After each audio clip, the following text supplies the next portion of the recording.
Yo, what up, mambo vipi mtazamaji? Kama kawaida unajua tena tunaongelea mpango mzima wa show ya Chipkizi. Wanaita Mwanamfalme Captain Louis, na ukaribisha kwa mikono miwili kwenye bonge la interview. Naita Chipkizi mezani. Na bila kupoteza muda, unajua tena hii inatokea ndani ya kipindi cha Chipkizi za Kaya. At the same time kuna yule anayetegea kwenye redio, na kuna yule ambaye ana fursa kuitazama live katika mtandao wetu wa Radio Kaya YouTube channel. Unaweza kuitazama live, alafu zaidi ya yote unaweza kuipata wakati wowote baada ya Jumapili ya leo, ambapo itakuwa inakuja kwako kuanzia mida ya saa 4 hadi mida ya saa 5. Sema lakini katikati tutakuwa mnamna tunapata nafasi ya kupata burudani na kumjua msanii kwa sana, lakini zaidi itakuwa inafanyika kila Jumapili ndani ya YouTube, ikiwa inakwenda sambamba sawia na mpango mzima wa kwenye redio, ambapo utakuwa unaipata live kupitia mitabendi zetu. Kumbuka ndani ya studio niko Mwanamfalme Captain Louis, the real eagle, niko na Mboko, MC Mboko, na niko na Young 001 producer Lamek. Sote tunakuwa kwa kamilifu tunaiwakilisha Chipkizi za Kaya. Producer Lamek ni kama producer, na ni producer wa Kaya Records, kwa hivyo anawakilisha kitengo cha producer ndani ya studio. Wakati wote msanii anapokuwepo ama muziki wake unaweza kukaguliwa na producer akakueleza mambo mengi. Mboko ni msanii, kwa hivyo akiwa pale naye pia anawakilisha kitengo cha Chipkizi, msanii Chipkizi. Ana ile nafasi ya kumwakilisha yule Chipkizi. Kwa hivyo tunapomwongelea Chipkizi, basi hata yeye anakuwa kama Chipkizi, maana pia yeye ni Chipkizi. Alafu nipo mimi Captain Louis ambaye ni presenter na kupatia fursa zaidi. But anyway, tusiende mbali. I say leo katika mpango mzima nimekuletea msanii mmoja hivi ambaye tutakuwa tunazungumza kuhusu muziki wake, wapi ametokea safari yake ya muziki, alafu tujue je, anaelekea wapi baada ya kupata nafasi hii, ni yapi ambao tunatarajia kutoka kwake. Usiende mbali. Anajulikana kama Sammy Prince, na tuko naye ndani ya studio. Inakuaje mwana? Poa sana. Karibu sana. Poa sana. Right, moja kwa moja, Sammy Prince ni nani? Sammy Prince ni msanii ambaye alichipuka. Ya ingaje kuna changamoto. Maana muziki umekuwa ni Right. kawaida ya changamoto kawaida. Lakini Sammy Prince ni msanii. Ndio. Safari yako ya muziki inaanzia wapi? Hebu tuianze ile safari. Wewe kuja kujitambua kama msanii ambaye ufanye mpaka maamuzi ya kwenda studio kurekodi, ni kitu gani ambacho kilikupatia ile ufahamu ama uelewa kwamba mimi ni msanii? Inaanza wapi? Chimbuka la sanaa yako ni wapi? Ilianza shuleni. Kidato primary. Class kama 7. Nilikuwa napenda kuimba nyimbo za kurudia nyimbo za wasanii wengine kama Diamond. Kina Alikiba hivyo. Sasa wakati wa sana wakati kama parade, walimu wanakuita wanakuambia siwimbe kidogo pembeni. Kama sanya Kiswahili Day, kama siku za burudani kiimba hivyo. Right. Sasa wenzangu wakaanza kuniambia wewe si msanii, sianze kuandika nyimbo zako. Hasa pale kujaribu kuandika inakuwa ngumu. Right. Lakini demo muda ukasonga. Kaja nikaanza kuandika nyimbo. Tunaongelea kuhusu mwaka gani? Maana ukinitajia msanii kama Diamond na wewe uko primary ama uko secondary, ilikuwa primary ama secondary? Primary. Ina maana si muda kitambo sana. Si kitambo. Leo wakati wa nataka kulewa nyimbo kama hivyo. Nataka kulewa wakati natoka ni muda kiasi, lakini si sana pia. Naam. So baada ya kuweza kupata ile motivation ya kwamba jamaa wanakuambia any artist you can make it, nenda kufanya, ulichukua muda gani pale nje baada ya shule kuweza kufikia kiwango cha kurekodi muziki? Ilichukua muda. Kurekodi ni kuja kurekodi tuseme kidato cha 3. Ulikuwa kidato cha 3? 2018. Kuja nikarekodi nyimbo moja. Huko Western, nilikuwa Western. Kwa hivyo tuongelee ulikuwa bado hujakuja Pwani. Nilikuwa sijakuja Pwani. Ulikuwa maeneo Ngoja ndio nilelewa Pwani. Naam. Lakini sasa kurudi Pwani kuja kwa Paso. Lakini ile nilirekodia nyumbani. Ya jita unapendeza. Hiyo ndio nyimbo ya kwanza. Tupe taswira ya siku ya kwanza ya kurekodi. Kwanza ulijisimamia mwenyewe hela ya kurekodi ama ulisimamiwa na mtu? Alafu experience ya siku ya kwanza kwenda studio ilikuwaje? Kuna watu wako aina tofauti. Yupo mtu ambaye anaweza akawa na mazoea ya kwenda studio tu kwenda ku waste time pale. Wasanii wengi wamekuwa na mwinuko wa aina hiyo. Unakuta yeye kila siku yuko pale studio.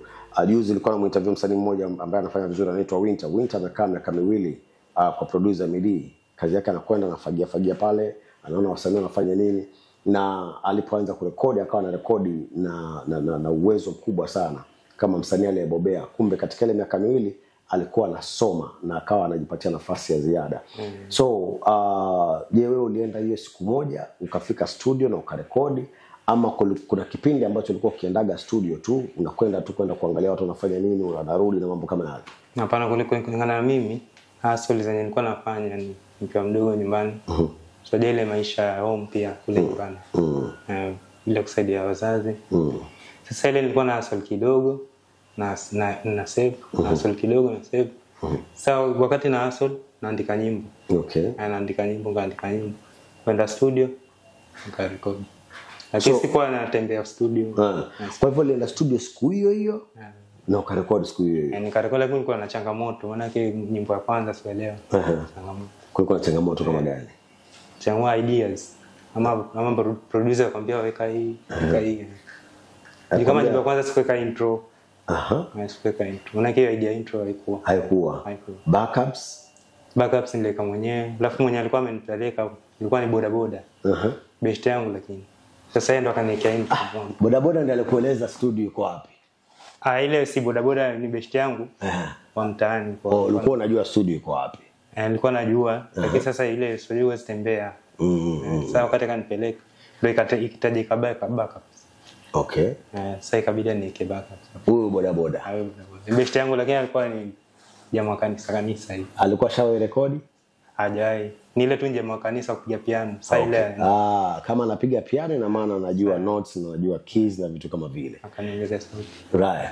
Ule wimbo ulifanya vipi baada ya kurekodi? Ulipata nafasi ya kupeleka pale ukaweza kusambaza ama ulibaki nao tu? Maana mimi nakumbuka mimi pia ni msanii wakati fulani nilikuwa wimbo wangu wa kwanza nilibaki nao mpaka ukaisha. Wakati wote ni CD, napewa master CD. Nilizunguka na master CD nikisikilizisha Marcela mtaani mpaka mwisho ikaingia scratch, mwisho akampa mshikaji akaenda nayo ikapasuka na ikawa ndio hivyo nimepoteza. Though kuna mtu mmoja alikuwa amefanya ujanja akaiweka kwenye computer yake. Huyo ndo alikuja niokoa nikaupata ule wimbo. So wimbo wako ulipata nafasi ya kufika kwa studio ama kwa station ama ulibaki tu wa kusikiza mtaani? Ni nafasi nilipata ni moja. Ya upload ni Undundo. Alafu nafasi zingine zilipata ni nafasi ndogo. Sasa kama kuperform mtaani. Haikuingia YouTube wakati huo? Haikuingia YouTube. Haikuchezwa kwa radio station? Haikuchezwa kwa radio station. Wow. Na baada ya pale kuliendaje? Maana ndio umerekodi na pengine nijue tu ngoma yako ya kwanza ile kugharimu pesa ngapi kurekodi? Nyimbo ya kwanza ile iligharimu 2000. 2000. Kwa sababu ukiwa na instrumental yako kawaida studio. Wewe ulienda na instrumental yako. Alafu pia lingana na quality ya studio ni aina gani. Okay. Then baada ya pale kukawaje? Baada ya pale sasa ndio nilipo nilikuwa bado naendelea kusoma. Sasa kuna uko kidato cha tatu. Right. Sasa wakati naendelea kusoma huko napiga hustle kidogo. Nyimbo niko nayo. Hiyo tu anajua mtaani ni msanii. Sasa baadaye ndio tulikuwa tushatoka Mombasa huko. Kaenda nyumbani na wazazi. Mimi nilijipata huko. Ngoja, ulilelewa Mombasa kwanza. Alafu ukaenda na wazazi nyumbani. Wakaenda kununua shamba huko. Okay. Sasa ikakuwa sasa ushakuwa sasa utoke sasa ndo kujitafutia. Sasa ndo nikakuja nikajitafutia huko. So ulipomaliza form 4 sikumaliza. Ukumaliza? Mbona nini kilifanyika? Sielewa pesa. Alafu tulikuwa pia kuna ndugu pia kwa university. Sasa baba angeweza ku. Okay. So ikawa mumpatie ndugu nafasi amalize. Na nyinyi ulikuwa wewe peke yako ama kuna mwingine? Wengine wako. Muli drop nyote? Wengine wanaendelea. Wewe ndio ulidrop peke yako? Mimi peke yangu. Okay, acha tusiingilie sana hiyo bana, labda inahusu familia. Umekuja Mombasa muda gani? Uliporudi sasa alafu ulikaa kipindi kiasi gani ndio kaingia tena studio? Nilikaa muda. Kwa sababu hii nyimbo yenye nilifanya ya pili nilifanya na Midi. Na Midi bei yake singeweza. Sasa ilikuwa ni change. Nimlipe kidogo ambapo ilinichukua mwaka. Wow. Kwa sababu ulipe nyumba nini sasa kwa mwaka mmoja kurekodi ngoma. Kumalizia pesa yake. Yes, kumalizia. Okay, na kurekodi kwa umerekodi umemaliza lakini amebaki nayo. Alibaki nayo. Emidi ulikutana naye vipi? Ni producer mmoja mzuri ambaye kwa muda mrefu sasa tumekuwa naye Pwani na tunamwaminia. Ulimpata pataje? Sasa Emidi nilimpata na connections za mtandaoni. Okay. Ile umejuana na rafiki ni msanii. Ndio nikachukua namba yake akanieleza sehemu penye yuko. Wakati mkirekodi alikuwa yuko wapi? Yeye alikuwa Bamburi pale. Bamburi. Kwa hivyo ni baada ashakuja Bamburi, ashatoka Dallas. Records za Dallas alikuwa pale Dallas. Dallas ilikuwa pale Bamburi pale. Kuna wakati ilikuja ikaletwa Bamburi na kuna wakati ilikuwa iko Barisheba. Dallas ilianzia Barisheba. Hizo sema nake pia unajua nilikuwa niko mgeni. Tuseme niko mgeni. Sasa hivi. Dallas ilianzia Barisheba. So ukarekodi ngoma ya pili. Ya pili. Hiyo ito Only One. Only One. Ngoma ya kwanza ilikuwa inaitwa Unapendeza. Ulikuwa unamwimbia mrembo. Siwezi mdanganya. Yaani ile usanii uko ulikuwa ndani yangu. Sasa nikipata time naandika tu. So ulifanya utunzi tu ni kama unawaza kwamba kuna mrembo fulani na anapendeza ukaandika wimbo. Na hii umefanya kwa Emidi? Hiyo Only One. Nilimwimbia mrembo. Ulimwimbia mrembo. Alikuwepo? Alikuwepo lakini sasa hivi yuko mbali kiasi. Bado mko pamoja ama urafiki sasa hivi? Urafiki. Yaani ni kwa ile busy. Yeye alikuwa busy ama wewe? Yeye. Okay. Your distance pia. Ina maana yuko nchini Kenya. Yuko Kenya lakini sehemu nyingine Nairobi huko. Okay. Lakini ukiandika mistari alikuwa ni mchumba wako, alikuwa ni girlfriend. Girlfriend. Wow. Huu wimbo ni Only One. Ina maana alifahamu kwa umemwandikia na alireact vipi baada ya kujua umemwandikia wimbo? Baada ya kujua, unajua angejua ile direct. Anakejua huyu ni msanii. Lakini na hukumwambia? Nilimwambia, lakini nilimwambia kwa mtandao juu tayari alikuwa shatoka. Alright. Wakati ngoma nimechukua, ile kama mwaka. Wakati nimechukua sasa nimaliza kulipa kila kitu. Ndio kaja kwa shaenda kazi tayari Nairobi. Alright. Na ngoma ulivyoitoa ilipata kuingia kwa radio, kwa sehemu zingine ama pia nayo ilipata kuchezwa tu mitaani? Hiyo sasa nilikuwa hapo nimejigundua kiasi. Ambapo nili-upload YouTube. Kwa upload YouTube nikaanza kusambaza link. Sambaza link ndio ikamfikia radio presenter mmoja. Akaicheza. Right. Ningependa kufahamu kitu. Ngoma umeipata sasa hivi imeanza kuingia katika mitandao ya kijamii. Ulipata nafasi ya maana mara ya kwanza uliniambia ile ya kwanza iliingia ni Mdundo. Hiyo ni streaming platform ambayo ni kufanya mauzo katika mtandao. Round hii je, ulipata mitandao mingine ya ziada ambayo ni ya kustream? Mitandao iko. Uliweza kuweka pengine Skiza, iTunes, Boomplay? Na bado sijaweka, ndo najipanga niweke kwa sababu in short tuseme ndo nimekuwa serious na muziki. Okay. Alright. Ningependa kujua huu muziki ambao umeweza kulipia mwaka mzima. Hela ilikuwa ni kazi ama ni kibarua tu unapambana hapa na pale ukipata leo kesho nakosa? Kibarua juu ukisikiza nyimbo yenyewe utasikia nimeongelea kuhusu hustle hapo. Okay. Alright. Mtazamaji usiende mbali. Kama kawaida anajulikana kama Sammy Prince, na nikirudi tutakuwa tunataka tujue mbona akajiita Sammy Prince. Je, ni jina lake asilia? Na kama ni jina lake asilia, kuna lipi ambalo aliona asijiite majina mengine kama watu wanavyojiita akina Real Eagle? Though Real Eagle jina langu ambalo linatokana na Louis, anamaanisha Louis ni mwewe. So wako wanajiita Konde Boy, kuna watu wanajiita Chui, kuna watu na majina tofauti. Sijui labda lile lake lilikuwa la aina gani ama ni jina asilia tu aliongeza Prince na kwa nini akajiita Prince. Tutakuwa tunarudi tuweze kujua hilo, lakini kwanza Ujue unaitegea Chipukiza Kaya ndani ya mpango mzima Radio Kaya, na pia unaitazama live katika mtandao wa YouTube, ikiwa tunapata mziki wa kizazi kipya kutoka kwa wasanii wanaochipuka, tukiwa tunawapatia fursa ili waweze kupata japo pale pa kuanzia. Maana ukisikiza msanii anavyoongea, mziki wako kwanza haukupata platform kwa sababu haukufika kwa redio, na ndio maana tunakupatia nafasi hii ili msanii yoyote ambaye ni chipukizi aweze kupata nafasi angalau ya kwanza, ndio aujue anaelekea wapi.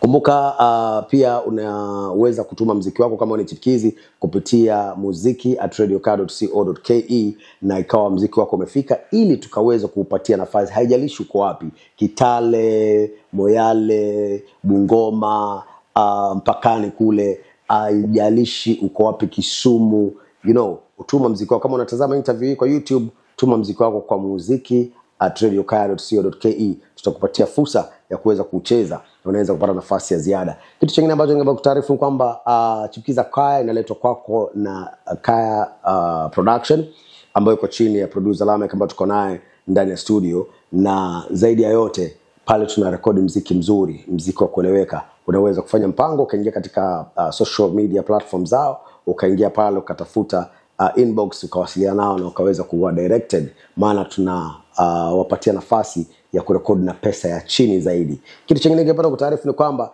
ili kusikiza Radio Kaya katika vipindi vingine, hakikisha umedownload app kama hauko katika area ya Pwani ya Kenya. Download app ya Radio Kaya, unaipata Play Store pale, na pia unaweza ingia katika mtandao wa kijamii ukaandika www.radiokaya.co.ke, na utakuwa unaweza kupata matangazo yetu kwa ukamilifu na vipindi vingi. Kama vipi tunapiga gumzo na kuweza kujuliana mawili matatu kuhusiana na wapi msanii ameanzia, wapi anaelekea, kwa sababu msanii chipukizi huwa ndio ameanza safari, na mara nyingi huwa anahitaji mengi kuyafahamu ili aweze kuendeleza safari yake awe superstar. Kitu ningependa kutaarifu ni kwamba wote unaoona ma superstar walianza kama chipukizi. Ina maana kama unavyoona mbuyu ulianza kama mchicha. Wananiita mwanamfalme Captain Louis, the real eagle. Kama kawaida niko na mwanangu ambaye anafahamika kama Young 001, Lamek producer kutoka Kaya Records. Kumbuka kipindi hiki kimedhaminiwa na Kaya Records, na yeye kuwepo hapa pia anasaidia nafasi ya kuweza kukagua muziki, kueleza wanamuziki chipukizi jinsi ya kujiendeleza, kufanya muziki mzuri na mambo kama yale. Niko na mwanangu MC Mboko ambao kama vipi naye anahusika katika masuala ya video, directing na vitu kama vile, lakini pia yeye ni chipukizi akiwa anawakilisha kitengo cha msanii chipukizi, na mimi mwanamfalme Captain Louis nikiwakilisha mtangazaji. So ni kama triangle fulani hivi ambayo imekamilika. Kumbuka ndani ya mpango mzima leo tuko na mwenetu ambaye anajulikana kama Sammy Prince, na nilipokuwa naenda kwenye break pale nikwambia kitu kimoja, kwamba tutakuwa tunarudi tuweze kuongelea kuhusu jina lake linatokea wapi. So mwanangu, karibu tena. Asante. Sammy Prince. Linakaa jina asilia Sammy. Prince inakaa jina la kuwekelea. Na kuwekelea. Tufafanulie mbona ukaamua kujiita Sammy Prince? Sammy Prince nilijiita kwa sababu nilijiona, yani mimi nikijiona najiona kuna utofauti fulani. Utofauti kama upole, ambao unaonekana tayari connect. Right. Sasa ndio maana yani inakuwa kama watu ambao wamebarikiwa kama wamebarikiwa na kipaji, wamebarikiwa kitu chochote, wamebarikiwa na energy, wao unakuwa mpole. Okay. Sasa Prince si amebarikiwa tayari. So Sammy si jina lako asilia? Sammy jina langu, lakini ni ufupisho wa Samuel. Okay, jina lako asilia unaitwaje? Samuel. Samuel Simiyu. Sasa Sammy Prince. Okay, so Prince unaleta tu ile energy, upole na vitu kama vile ambavyo vimekuwa compiled kwa pamoja, vinaleta maana ni ngumu kumwona Prince ambaye ni kurutu hivi. Right. Turudi kwenye muziki. Tulikuwa tumegusa pale ngoma ambayo alianza nayo, na sasa hivi tumeongelea kwa umesema ni hiyo ya pili, ilikuwa ni Only One. Only One umeimbia mtoto wa kike. Ndio. Amebaki kuwa rafiki. Na pengine yupo mwingine ambaye amereplace nafasi yake? Bado. Ndio, inakuwaje mwanangu, miaka mingapi? Sile nimeamua tu ni focus na muziki. Muziki wanasema kama ulimsikiza naye wa Mitego, kuna wakati alisema muziki ni kama mke wako wa pili, kwamba ukimwoa mke basi muziki anakuwa mke wa pili, na hapo wanapokuwa na wanawake wawili kwenye nyumba basi wataleta matatizo na mmoja atabidi anaponyoka. Anyway, hilo ni sawa. Nataka katika awamu hii ya pili tuingie katika live. Hili ni swali napenda kumuuliza msanii. Je, kuna jambo ambalo katika live lishawahi kukutokea ambalo aidha lilikuvunja moyo ama lilikutia moyo ama lilikupatia kumbukumbu ambazo hazitoki kwenye akili yako? Kitu ambao kisha kukutokea katika live ambacho mpaka leo ukikaa hivi unasema labda pengine ulinusurika kifo labda, ama pengine ni jambo ambalo lilikuwa si zuri katika maisha? Ndio liko. Ni jambo gani? Ni jambo la kulingana na hustle. Ile umepoteza kazi. Ama kampuni imehamishwa. Sasa hujui uanze wapi, akili yasimama. Manake una connections, una nini. Sasa ile unabidi unaingia kwa go down. Okay. Kama umenipata kuingia kwa ilikuwa lini? Tupe story kwa kamilifu. Ilikuwa wakati fulani nilikuwa nafanya kwa kampuni fulani, kampuni labda kahamishwa. Hebu nipatie story. Nilikuwa nafanya kwa Oil. Okay. Nakumbuka ya. Oil ilikuwa Mombasa. Yeah. Kaje kamishwa ya Kikambala. Sasa iko Kikambala. Okay. Sasa ile after imehamishwa, ndio ile kuifuata pia nayo yataka mipango. Wamena vitu zako. Na mambo ya rent nini. Sasa ile bidii uingie kwa go down sasa uaso. Sasa pale kwa go down unajua siku nzuri pale. Pale kama jela. Hali ngumu. Sogi kwa sana. Sogi ukeshe ushinde. Wow. Pesa yenyewe kwa unajua ni kidogo tena. Sasa ile upata jishikwa na mawazo nini. Na nini kilikufanya Pwani ulikuwa umeajiriwa? Pwani. Nilikuwa kibarua. Nilikuwa kibarua. Na wewe ndio uliamua kuachia ama wao ndio walikuambia asile kampuni imehamishwa? Kwa sababu najaribu kufikiria kama ni kibarua ulikuwa unaweza jitahidi kivovote ukahakikisha umepata hata kama ni sehemu kwa mtu, ukakaa kwa kipindi cha muda ukijipanga badala kuachilia ile nafasi iende. Sasa ile ndio ilikuwa watu tulikuwa tunasema kupata kampuni kule. Na kule sijua hujapazoea. Na lazima pia umejipanga. Alafu pia kule ni ugenini, ujui mtu. Ndio bidii tu sana. Mkubali kuachia. Kubali kuachia. Sogi umepiga muda gani? Miaka 3. Wow. Miaka 3. Wakati sasa ukiingia ni kama ukiingia ni kutoka ya kwa ngumu. Na pale kutoka si rahisi. Yaani ukiingia maana yake kwa pesa kila siku. 200, 500. Wow. Na pengine ni kipi ambacho kinaumiza zaidi pale, kwa sababu maana unaniambia unaweza fanya asubuhi na ukafanya na jioni tena.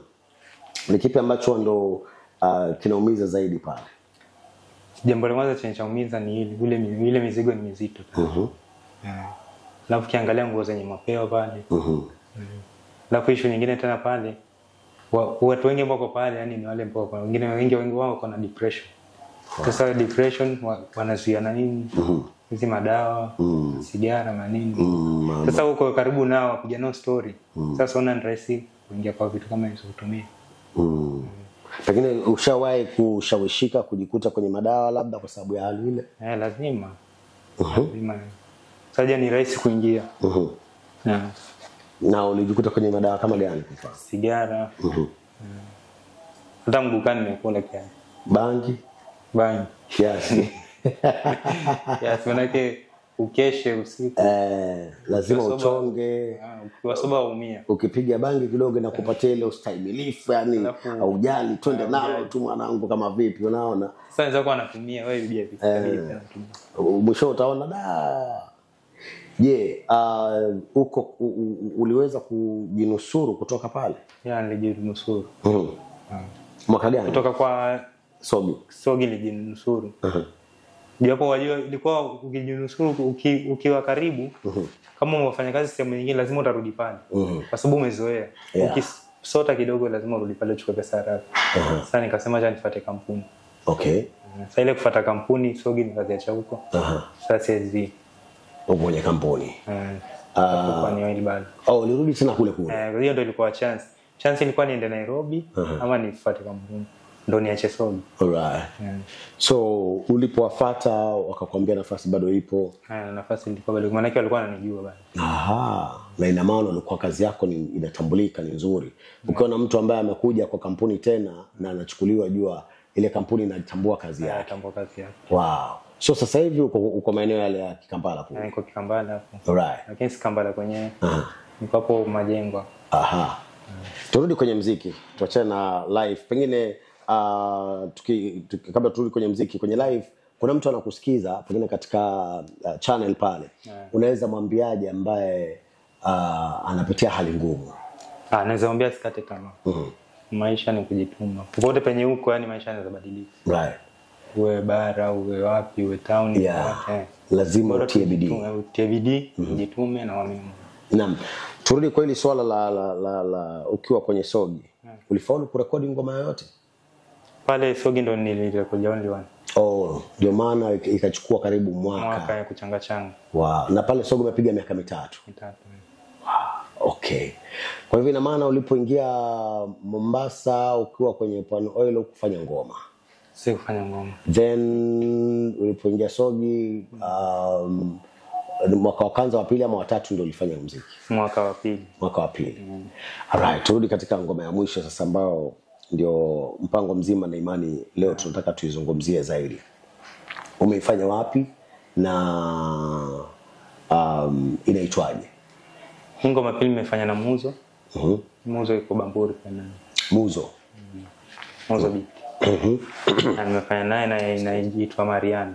Okay. Na nimetumia hiyo, nimepiga tofauti, maana yake nimetumia Afrobeat. Na nimeona ni tofauti at least. Alright. Kwa hivyo type ya muziki ambao unautumia ni type gani? Ama muziki unaopiga? Mimi napiga secular. Lakini yani napenda Afrobeat na piano. Okay. Mimi kulingana mimi ndo napenda niwe tofauti yani. Na mapiano shaifanya? Sijafanya. Ndo sasa nimeona na Afrobeat alafu ndo ufanya mapiano. Umesema mapiano, Afrobeat unafanya inaitwa Mariana. Inamhusu Mariana kweli? Inamhusu Mariana. Yupo Mariana? Lakini si jina hilo. Lichukua jina lingine. Lakini inamhusu mtu. Nini ambacho kilikuwa kingi pale? Ukamwongelea yule mtu na ukaficha jina lake kwa ile ni issue kwamba umependa mtu lakini kumfikia kwa ngumu. Sasa ingine ni ile waweza pata mtu umependa msichana lakini wajishusha. Kwamba yeye level yake iko tofauti. So mara nyingi ukimuona unamuonaga tu kwa macho, hata kumsalimia pia na kwa ngumu wakati mwingine. Sasa video waimba tu. Hii ni historia kweli? Ni historia kweli. Yuko wapi mtoto wa kike? Yuko huko kazini Kampala. Pale kazini? Kazini. Tunaweza kumtafuta tukamuongelesha? Kabisa. No, as in kama inawezekana kuna watu tunaweza vuta hadi zake pale. Kama yeye ana drive tukaenda na sisi tuna drive. Kama yeye ana kwa mfano naweza sema kwa mfano anaenda mahoteli makubwa na sisi tukampeleka mahoteli makubwa ili mradi tubweke kwenye level atusikize. Ndio tunaweza, lakini maisha tutulie kwanza. Naamini mwanaume kujiamini, kwa hivyo ninapokusoma ni utake kusaidia, unataka upambane na hali yako mpaka ufaulu mwenyewe. Mwanaume anapolipiwa mahari na babake, mtoto wa kike huwa mara nyingi sio wa kwake. Anakuwa wa familia. Kwa hivyo mwanaume akijitilia bidii ajilipie mahari mwenyewe ndio anamiliki mtoto wa kike. Unaona? So mbona round hii ukaenda kwa Mozo than kurudi kwa MD? Kwa MD bei yake singeweza. Okay. Majukumu sasa ni mengi. Unajua wasanii wengi wale chipukizi ndio wanaweza toka, lakini wapata msanii ametoka akiwa tayari mtu mzima. Mashangazi akiwa na miaka 5, akiwa na miaka 10, akiwa na miaka 12, akiwa na miaka 18 alikuwa. Akipata mtu atoka na 24, 25, 26. Alikuwa kwa sababu alikuwa labda piga asi kule changamoto za kule kwanza. Right. Sasa singeweza ile bei yake tena. Okay.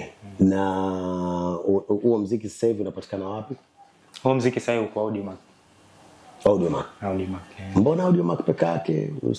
Kuna sehemu ambayo ni kama mwavuli wa streams nyingi. Inaitwa DistroKid. Ambayo kama vipi ukiingia pale muziki yote yani streaming zote ziko pale. So sijui kama una mpango wa kuziweka katika, maana biashara sasa hivi iko katika streaming. Yes. Wakati wetu sisi tulikuwa tunaweza kimbilia mashow, tulikuwa tunauza CD. Kumbuka kuna kipindi tulikuwa tunauza CD. Lakini wakati wenu sasa hivi umebadilika. Hata ukiangalia ni ngumu kupata mtu na CD mkononi. So imekuja wakati wa flash, na flash pia wakati wake inaisha, umebakia ni wakati wa kustream peke yake. Kila mmoja yuko online. Na inakuwa ni vyema ule muziki wako uweze kufikisha pale. Na labda tu nikupatie wosia, tuko na production house ambayo inasimamia kipindi hiki inaitwa Kaya Records. Na producer ambaye tuko naye kwenye kipindi Chipkiza Kaya anaitwa producer Lamek. Ni mmoja wa watu ambao anaweza kukudirect kuingia pale, na hata wewe pia ambao unanitazama pale ni msanii na ungependa labda muziki wako uweze kuhakikisha umeingia katika stream platforms zote ambazo wasanii wengi wanajivunia kupata mapato, basi unaweza kuungana na Kaya Records ukahakikisha kwamba umepata nafasi ya kuingizwa. Usikae na muziki nyumbani, maana enzi za muziki kuchezwa labda na ma producer, ma DJ na nini zimepungua. Unakuta muziki mpaka uwe umetoka sana. Lakini wapo wasanii ambao hata hawachezwi hata kwa redio, lakini wanatengeza hela nzuri kwa streaming. So ni advice tu kwamba ukipata nafasi jiunge pia na Kaya Records, waweza kupatia nafasi ya kuweza kuweka muziki kwa streaming, maana itakusaidia kuweza kupata mapato. Kwa kifupi, muziki ushakupatia faida yoyote? Muziki umenipatia faida. Kama gani? Faida imenipatia si faida ile kubwa, hata haijafika ile, lakini kidogo pia tunashukuru. Faida. Ile umeenda umeperform stage, mtu yakuja kupatia kama 500. Hiyo ni faida. Okay. Juu kama kuipata hiyo kuliko kukosa. Kabla tumalize, nina maswali matatu ambayo ni maswali huwa lazima niweze kuuliza msanii, kama ni quick questions, wenyewe wanasema maswali ya wepesi na haraka. Na moja linahusu muziki, moja linahusu maisha, na moja linahusu bongo. Naona tuje kwenye la muziki. Katika muziki, katika safari yako ya muziki, nitajie occasions mbili. Moja ambao uliperform na ilikuwa best, na moja uliperform na ilikuwa worst. Best ni perform Shomoroni. Kulikuwaje? Ndio watu walikuwa si wengi. Event ilikuwa ndogo, lakini kulikuwa na ile energy. Walikuwa yani wanacheza muziki. Yani ile pia mwenyewe za furahi. Ulilipwa ama pengine? Tulilipwa. Mlilipwa. Wow, ilikuwa event ya nini? Event tu ya wasanii tu. Club. Kujitambulisha. Alright. Club. Mmoja wetu ndo aliorganize. Alright. Ile worst ilikuwa gani?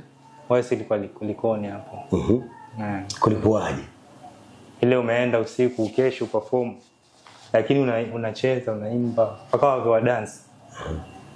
Lakini mtu yakuja kwenye microphone. Sasa uelewi nini mbaya. Ulipokonywa microphone kwa stage. Na nyimbo endelea na ikazima. Na baada ya hapo kuna wasanii wengine walipanda stage? Baada ya hapo ndio hakuna wenye walipanda, maana wenye tulikuwa tumeenda perform hatukuwa wengi, tulikuwa watatu. Lakini ndio nilikuwa mwisho. Okay. Sasa sikuelewa mbona nipo kwenye microphone. Na ukufuatilia ukajua? Sikufuatilia, sasa nimeenda peke yangu, kujaenda na watu, kujaenda na marafiki. Ulikuwa umealikwa na wenye club ama ulikuwa umealikwa na nani? Hiyo ni organize online kwa WhatsApp group. Nikasema naomba chance nije niperform. Okay. Alright. Turudi kwenye maisha. Leo upewe hela kama 1,000,000.